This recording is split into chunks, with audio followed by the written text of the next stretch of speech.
West winds have dominated our lineup of Super Tubos and Moche Leste for a few days as the final 10 surfers are remaining with anticipation to continue the hunt for the title of the Moche Rip Curl Pro Portugal. Stop number 10 of the Samsung Galaxy Championship Tour. Exciting morning show on hand as we welcome you to Dawn Patrol here on day 10 of the waiting period.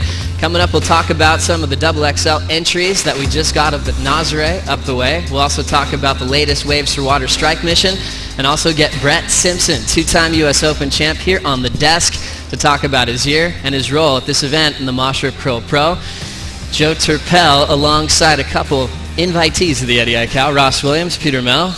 Ross, we had a really fun lay day yesterday. There's plenty of surf. A few guys out of the top 34 had a little wiggle out there. Yeah, there were some fun waves around, but the wind's been kind of sketchy, so everyone has to get pretty creative to find those nooks and crannies where it's clean. And we had a little hit on the golf course, which was fun. And so, you know, there's no shortage of fun stuff to do around here when the waves are not too good. I did laundry. Well, you found the one thing that's not that fun. No, it was fun. Okay. I had a ball. I met some nice people. My clothes are still dirty, so. Yeah.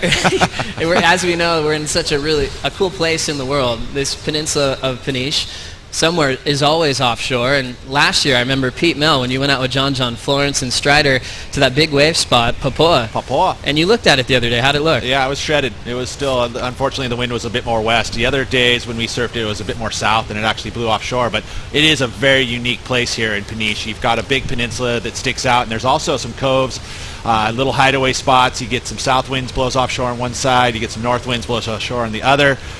You know, lots of swell magnified here, canyons that feed it in, so it's good stuff. As we check out the peninsula here, there's also that section of beach called Balial. That's where Kelly did that crazy 540 last season. So always a little option. There's been tow sessions in the corner, but one wave that is just a favorite to go watch and feel the energy is a place called Nazare. It's about 45 minutes, probably longer if you drive with Ross, because he always gets lost, which is crazy. But that's not cool. You got to check it out. You do. You didn't expect that coming, Ross. I still get lost at home, so I don't know what that means. But yeah, it is really only cool. One road we got drenched too. We went down and checked it on the cliff and got one of these waves right here, right in our face. What a spectacle, though. I mean, it's the way you can shoot it, and it becomes this moving mountain of water. I mean, every time it breaks, people come to watch it, and surfers come to challenge it. So Sebastian Studner from Germany getting a bomb and an entry into the XXL Awards. What do you think about that wave, Ross? It broke. It looked like it wasn't going to break there for a while. Let's see. And that's the funny thing, Pete, about this wave. It's like the craziest novelty wave ever. You know, it hits that canyon and it spikes up and gets twice as big as it's meant to be. You know, a few hundred yards down the way, the beach break is almost half the size because it doesn't have that wedge effect. But you know, it's really amazing to look at because of the vantage point from the cliff.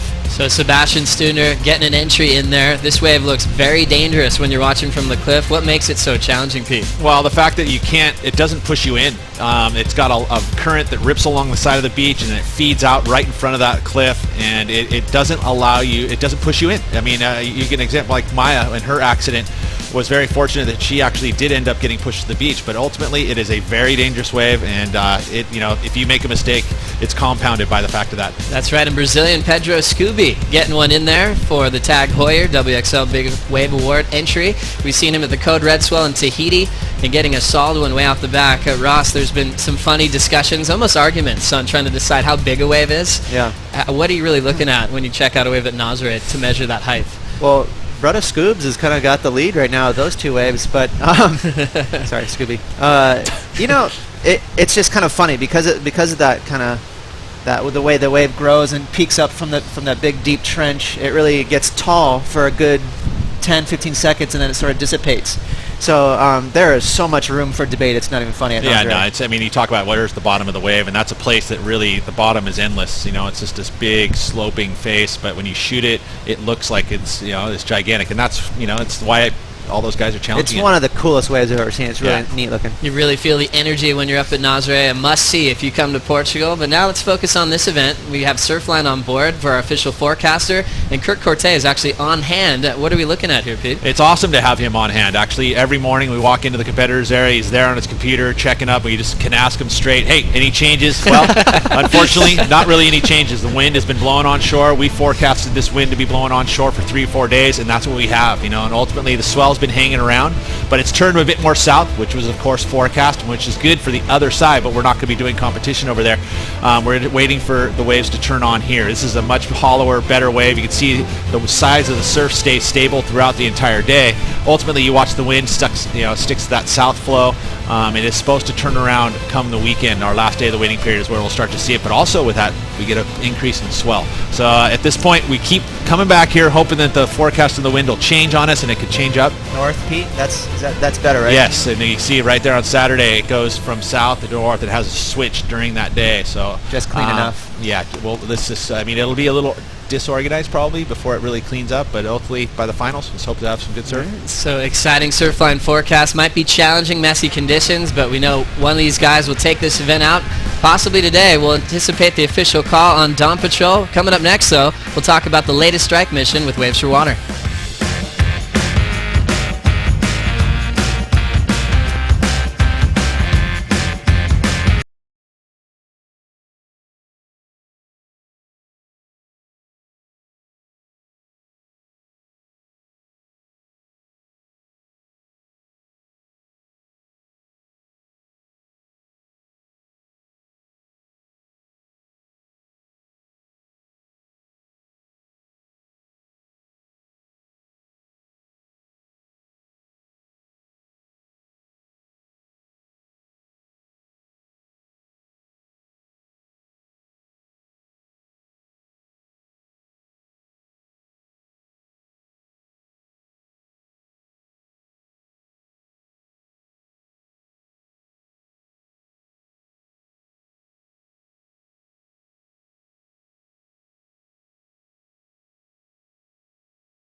We woke up to the smell of sardines in the air as we came down to the beach at Super Tubos to check the conditions, with still a lot of wind on hand here as we welcome you again to Dawn Patrol. North Shore local Ross Williams, growing up in Santa Cruz on the floor of Freeline Surf Shop. Yes, and it's funny, it does smell like sardines. It does. Yeah, if you go into Freeline today, code word Condor, you'll get 15% off it. I didn't even ask for permission for that, but we'll run that. You're on fire. I love it. We got to keep You this are going. on fire. Keep it going. One of our favorite organizations is Waves for Water, started by pro surfer John Rose. Let's get caught up with his recent strike mission to West Africa.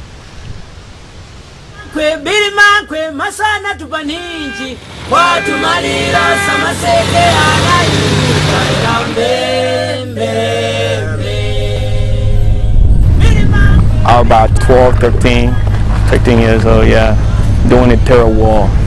Me and my brother and I had to leave the house and see if we can go find food. I was scared. I was more than scared. People are getting killed for no reason.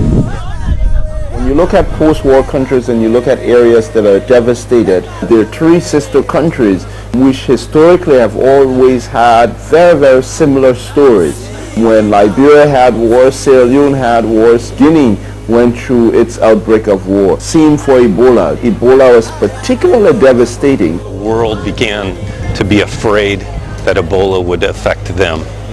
And all of a sudden, the problems of West Africa became their problems.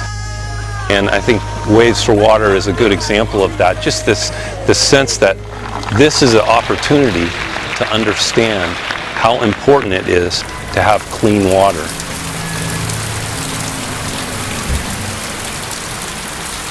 When the rainy season comes, wells are difficult. Germs are swept into the into the water source, and we see a much higher level of contamination. It's absolutely imperative for us to get filter sources into communities. Clean water is the way for us to assure that these children don't die from cholera before they're 3 years old. We knew that there was such a huge need that it was very necessary to bring sort of a collaboration of organizations together. We've done incredible work in Liberia, we've done incredible work in Sierra Leone, we're now going to be moving into Guinea.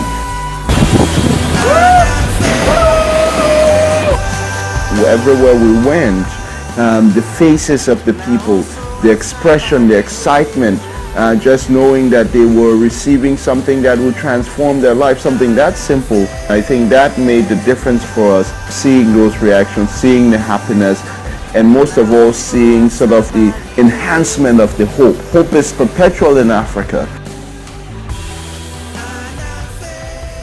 I was talking to John Rose last night. He was kind of saying how clean water is like kryptonite for diseases like Ebola and that recent strike mission that they're doing out there in Liberia, also places like Sierra Leone. It's got great waves. His whole mission statement has been do what you love and help along the way. Rossi's a longtime buddy of yours, and he's been working so hard on this program. Yeah, he really has, and you know, the web of Waves for Water is really getting all over the globe now. I mean, they have missions in the Philippines where those hurricanes have been blasting, away that poor country the last few months, and as well as Mexico. I think that's worse than people think, is what John Rose said, and a lot of inspiration from his father Jack, who kind of helped invent one of those water catchments, and so that kind of got the ball rolling for John when the light bulb went off and said, you know what, I really want to do something where I can go surf and help get some clean water on the globe. It's giving back, and to be a clean water courier, easy as pie. Just go onto their website, grab yourself a couple filters, and go save the world. That's right, wavesforwater.org, and you can see how you could be a clean water courier and really pick a mission that really fits you, that you want to help out with, and we'd love to be a partner with the WSL with wavesforwater.org, and check them out. We're getting a little bit closer to the official call here for a big day of action, plus a special guest, Brett Simpson, will join us right here on the desk.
Welcome back to Dawn Patrol. Thanks so much for joining us. I'm Chelsea Cannell, and I am here with our Deputy Commissioner, Travis Logie.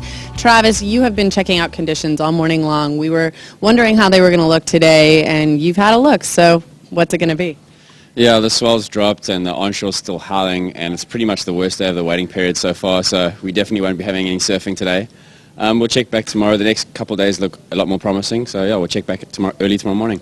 All right, so you heard that, Joe. It is the worst day of the waiting period, according to Travis, so we are off. But the good news is we have a special guest on the desk. We've been waiting for him all morning, so I'm going to let you take it away. Oh, yeah, he was here bright and early, as we'd like to introduce two-time U.S. Open champ, longtime CT competitor, the California kid, Brett Simpson. Hi, guys. Yeah, How are you? Thanks for coming on, Brett. How's your trip been so far? Yeah, it's good. You know, it's definitely gotten a lot better, making some heats here. And, yeah, it's been a long one. I did the Azores and Cascais and then France and here. So it's been about 2 months, and luckily had the family. Been going good, and you know, trying to finish it off with a bang. Really cool. I was thinking about how you started this contest. You had some pretty heavy clashes out of the gates, especially round one.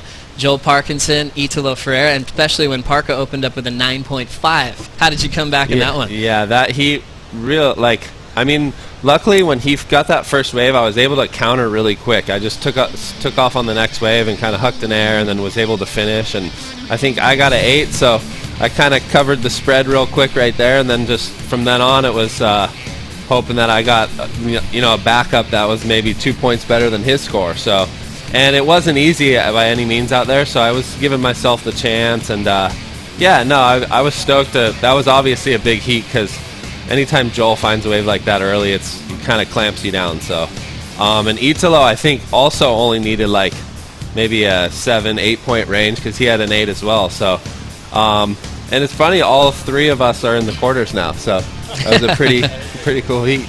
Brett, I thought your post-heat interview was really cool, because you mentioned how, you know what, I'm going to go out there and be more aggressive than normal and just lay it all out there. And obviously it helped you surf with more confidence. And talk us about that. Yeah, for sure. I mean, that heat I felt like maybe a little bit more free, but then the heat versus Slater, I actually surfed a really good heat, and he gave me a hard time about being like a Brazilian sitting on him. So I thought that's pretty funny. You know, the guy's won 300 freaking heats, and he's giving me a hard time. So a little rich. That kind of really irked me even more. But I guess it's a compliment. You know, he's kind of got under his skin, and you know, that's part of the game. I'm trying to win heats.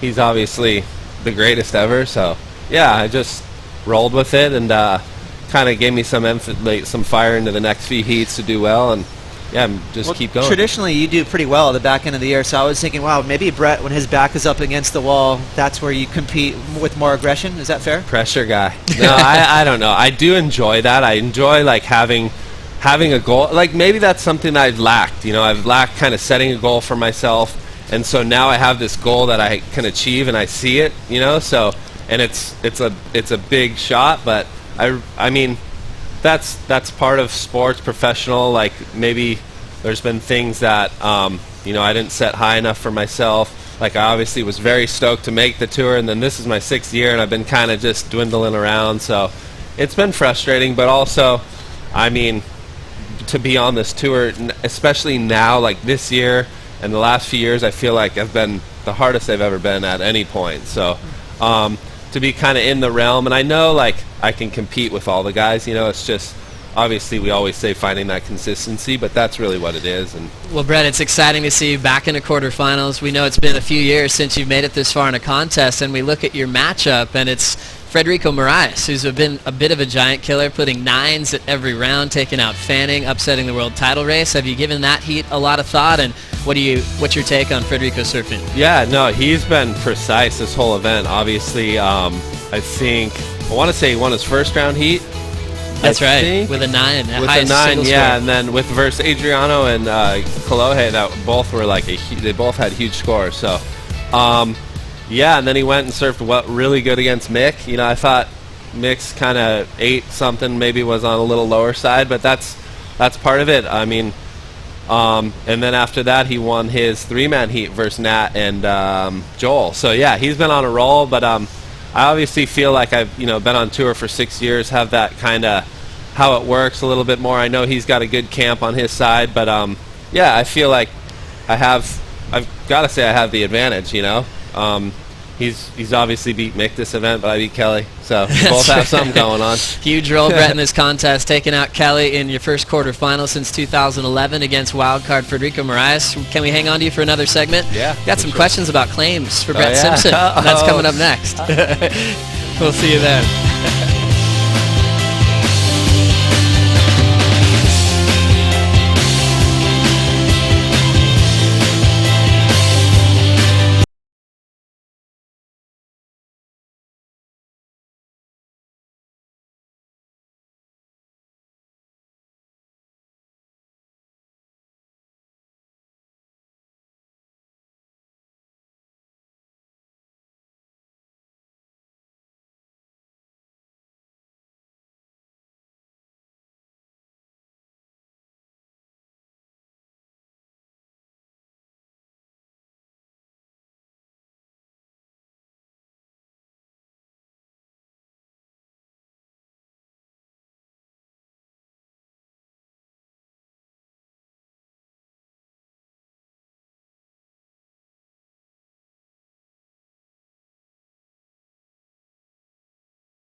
Bon dia and welcome to Dawn Patrol here at the Moche Rip Curl Pro, stop number 10 of the Samsung Galaxy Championship Tour.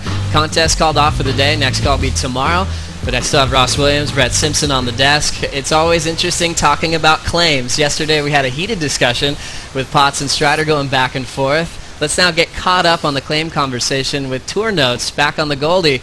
Brett had a big opinion about claiming waves. 6 or 7 or even an 8, you're actually counterproductive. They're going to score you half a point less. If you're going to claim, it better be something sick. It's the not climb? You don't do it if you think it's a 4-5 to get a 5. You do it if you think it's a 5-5 and you've already got it and you're like, yeah, I got it. Not like, give it to me. This one. Who does that one? Kelly. You do these before you come out of the barrel. He tries to get like 3 inches taller. He's like trying to get up here. I think a good time for me to claim it is when you landed a huge air, full rotation. And a bad time is when you're needing like a 6 and you do like a small wave and like nothing special and you claim it just to get the score. I got heart. The Brazilians like that one, like the heart, you know. And I like claims when you're like, you feel like you done something sick, not just I claimed it to get that score. Plain and simple. Love that claim. I think you used that, Brett, in round 1, heat number 8. I actually did. I did. Well, see, when sometimes you can't. Your blood's flowing, your adrenaline, you do things that, see right here, look at me. There it is. I was doing it, baby. Hey, the Brazilians are doing good. I'm actually making some heat, so we'll take it. That was a solid one. Getting the win there. Are claims okay? Any heat? What's your take on it? I mean, Doesn't matter what the obviously score is. if you're running off adrenaline, if you need a score, and that I needed somewhere in like the high 7 range, and I got an 8.1 or something, so I'll vouch that was kind of legal.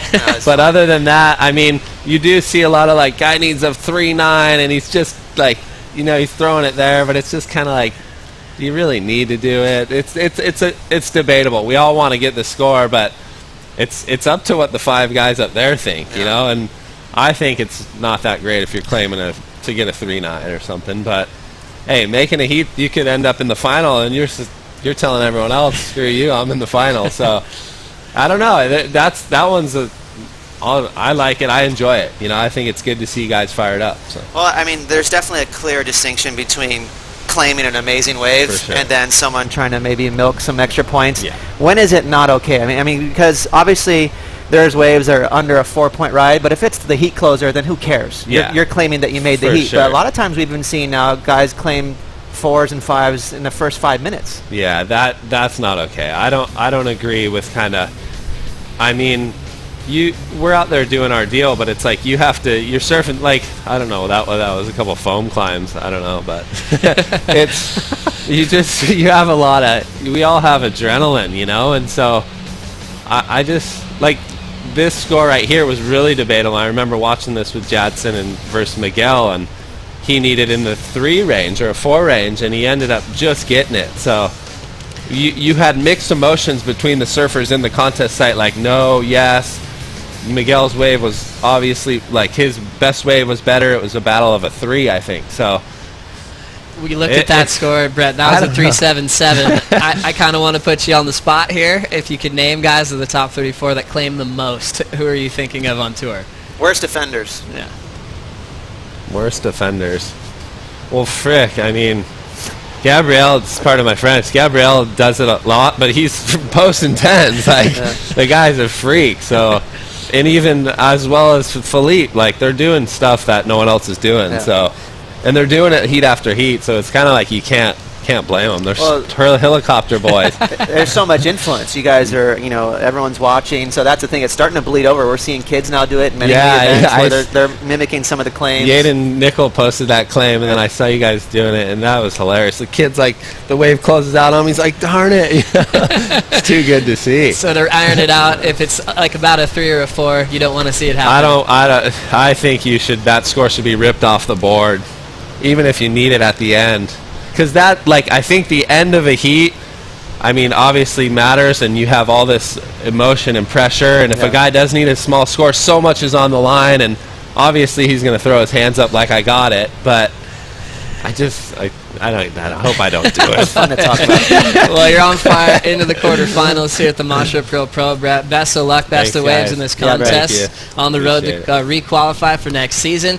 Enjoy the rest of your day, wherever it might be, and enjoy WorldSurfLeague.com. We'll be back here bright and early at 7 a.m. local time here on Dawn Patrol. We'll see you then.